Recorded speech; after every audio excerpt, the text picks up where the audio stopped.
Scotland would easily secure a 60% plus yes vote, with a UN-sanctioned independence franchise. By Professor Alf Baird.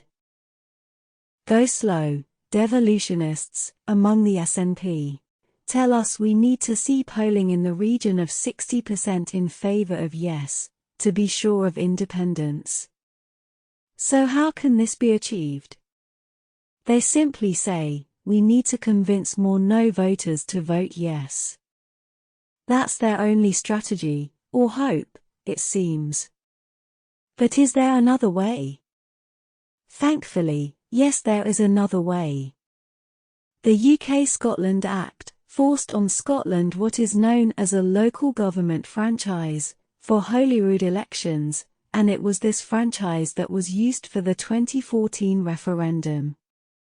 A local government franchise basically allows anyone with an address in Scotland to register themselves to vote. This included foreign nationals, people from Rest UK, students, those with holiday homes, and various other groups.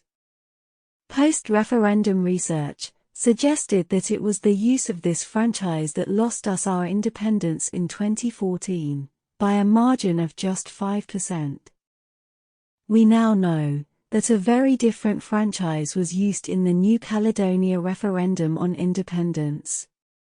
The secondary criteria for that franchise was ratified by the United Nations and by the French state.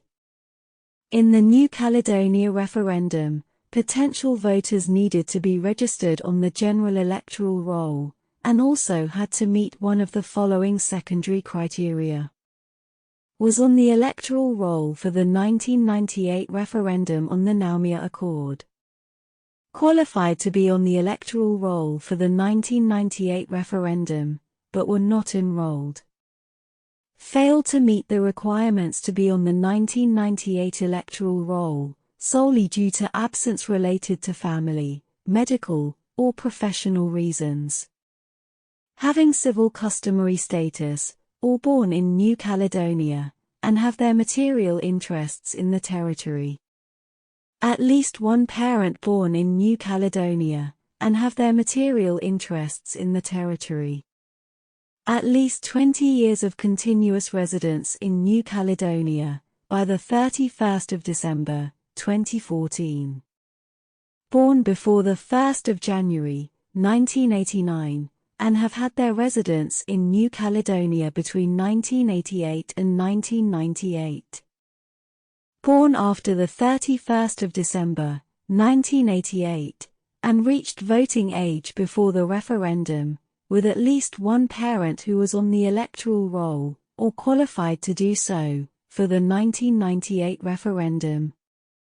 As a consequence of these restrictions, in the 2018 New Caledonia referendum, 35,948 registered voters on the general list, 17% of the 210,105 total registered voters, were excluded from the vote. These vote restrictions were designed to restrict the voting power of recent inhabitants, derogatively known as Zorai, and enlarge the voting power of native Kanaks. If a Scottish referendum, on accession of Old Caledonia to full sovereignty, applied such a UN-sanctioned secondary criteria, and assuming that 17% of voters, those mostly from outside Scotland, are removed, of which an estimated 2/3, i.e. 12% of total votes, are no voters, this would then take the yes vote to 60% or more. This means that by using a UN-sanctioned secondary criteria franchise, we are already hitting the supposed magic 60% plus yes threshold.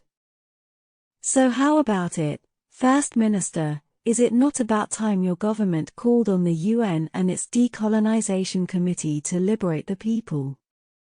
That's what it's there for, after all.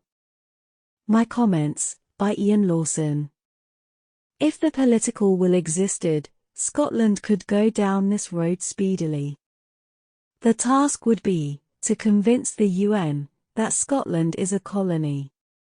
The evidence for this is readily available.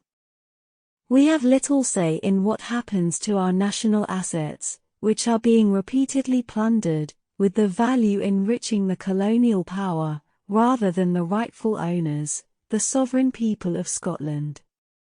We are outnumbered 10-1, so there is no solution through the colonial parliament, and the Supreme Court has ruled Scotland cannot hold an independence referendum, without the permission of the colonial power. These are not signals that Scotland is part of a voluntary union. There are countless other examples. Salvo and Liberation plan to use the UN route, but it will take time. That time could be slashed, if the full support of all pro-Indy forces united, and moved in this direction. It will happen, it must. It is already clear that the tolerance level for accepting dangling carrots has passed, and a much more convincing program will be needed to win votes in future. I am, as always, yours for Scotland,